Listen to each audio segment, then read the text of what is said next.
Alright, so some of you guys, you know who you are. Do not pretend you don't. Doubted me when I said that this year, 2020, was going to be a good year for MMORPGs. Now, I think it is accurate. It is actually accurate to say that 2019, at least with regards to MMORPGs, kind of sucked.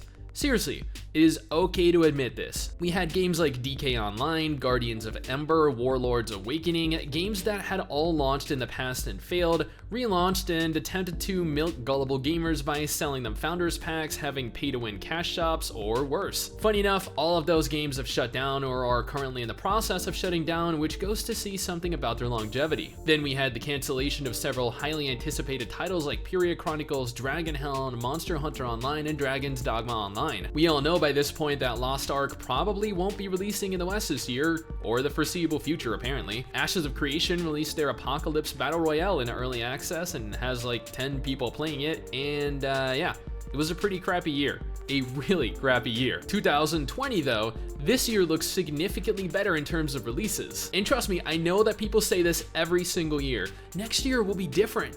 So, let me show you guys why I think this year is going to be different. Phantasy Star Online 2 just held their very first closed beta test for the official English version of the game after almost a decade of waiting. Granted, this was for the Xbox One version. The PC version and further the remaining console versions of the game will release over the course of the next year. Blue Protocol has a confirmed, well, I mean, you know, like semi-confirmed English release essentially. Bandai Namco are not only looking for staff to overlook the localization of the game, but they also recently registered the Blue Protocol trademark in North America and Europe. The game doesn't currently have a confirmed release date, but they are expecting to release it within Japan this year. Project TL has been confirmed by NCSoft to be releasing within South Korea this year. While this isn't a direct confirmation that we'll be getting an English localized version anytime soon, it is promising to know that they're finally approaching development completion. Plus, worst case scenario, we'll be able to play via VPN. Pearl Abyss went on to reveal 4 brand new upcoming games, 2 of which are MMORPGs, or I mean, like, kinda MMORPGs, I guess. Dokkaebi is a monster collecting MMO like Temtem, but without the whole gym or dojo leader dynamic, and Crimson Desert is a cross between a single-player game and an MMORPG, with Pearl Abyss stating that the game will have traditional MMORPG features. Grand Saga is also one of 2 brand new cross-platform anime MMORPGs, along with Project S, being developed by NPixel, a new South Korean developer that has obtained tens of millions of dollars of funding to produce games en masse. Temtem launched into early access last month and to quite the success. As of this minute, the game has upwards of 20,000 players playing concurrently, which a month later is pretty damn good. It is expected to remain in early access for approximately a year before fully launching. Genshin Impact, while now confirmed to not be an MMORPG, but instead a large open world 4-player cooperative multiplayer anime RPG, is having its first closed beta in the first quarter of this year, with a release date expected later this year. New World, the Amazon funded MMO, kinda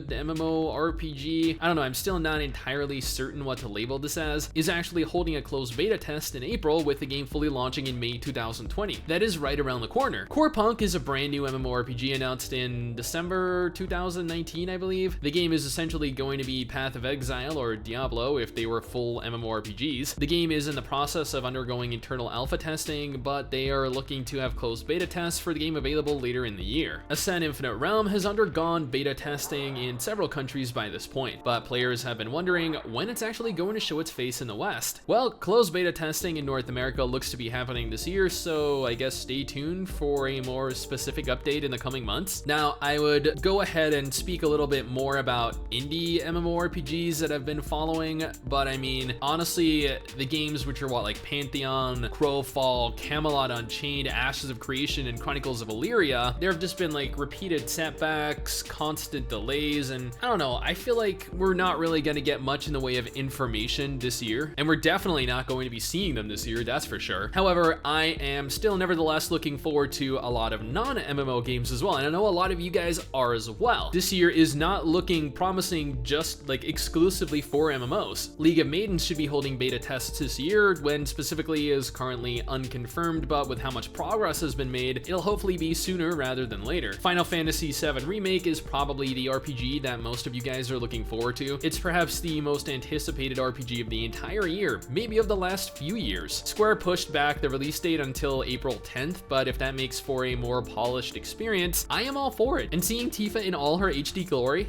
yeah, worth it for that alone. Tales of Arise looks like it could be the best Tales of game since Vesperia. I was a huge fan of Fantasia, Destiny, Symphonia, and Vesperia, with other titles being great as well, but Arise looks incredible. Like, it doesn't even have an official date confirmed for its release, but it will be available in 2020 nonetheless. Project Sakura Wars released in December in Japan, but will be available internationally this year. I have never played a Sakura Wars game before, but the trailer has me incredibly hyped to try this out as my first. Ghost of Tsushima is essentially if Assassin's Creed were set in feudal Japan, and my god, my body is ready for this. It doesn't have an exact release date specified, but it is confirmed for 2020 nonetheless. Grand Blue Fantasy Relink, well, again, doesn't have a specific release date mentioned, is going to be available this year in 2020. If you're not hyped for this one, you should watch the trailer because you should be. Trials of Mana is a remake of the Seiken Densetsu 3 Mana game released back in 1995. It is a completely overhauled title with voice acting, new features, and better yet, is releasing on April 24th. While all of the aforementioned games are RPGs, I feel like that is the genre that we kind of relate to the most as MMORPG players. While there are no doubt going to be some great FPS or strategy games releasing this year, I have always found myself enjoying RPGs, and more specifically JRPGs like the Tales of games, the Final Fantasy games, Legend of Dragoon, the Suikoden games. You could almost go out on a limb here and say that 2020 might be my favorite year in recent memory. There are so many good games coming out, both MMO and non-MMO related alike, that I just don't know if I'll have the time to dedicate to them. That is, after all, though, why you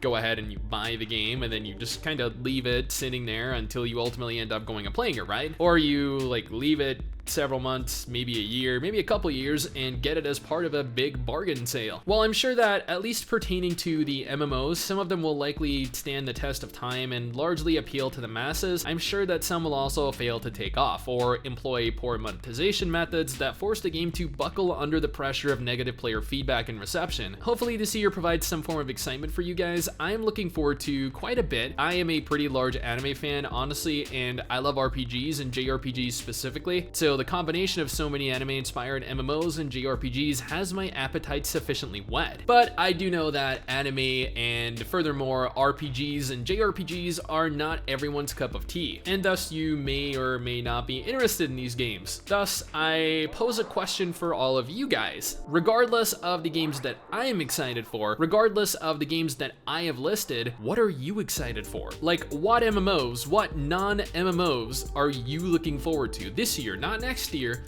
this year. That way, maybe I can go ahead and look into them. Other players that are also interested in finding something new can go ahead and look into them, as there are no doubt games that I have missed and games that other people have missed as well. And that's pretty much everything I wanted to talk about. I just wanted to make kind of like a list of games that I was excited for in 2020. I just wanted to show you all that 2020 is going to be a pretty decent year in terms of game releases, MMO and non-MMO alike. So there's something to hope for, something to be excited for. I know that even with the revelation that this year looks solid enough, there will be people that somehow find fault with or find reason to think that this year is going to suck. But hey, cheer up. I'm sure that there's something here that'll interest you. But hey, that is just my opinion, my impressions of 2020's upcoming games. What do you guys think though? Let me know down in the comments below and let's talk about it. Anyway guys, that is it for me. Thanks for watching. Hopefully you enjoyed the video. Don't forget to subscribe for more content like this, and I'll see you all next time.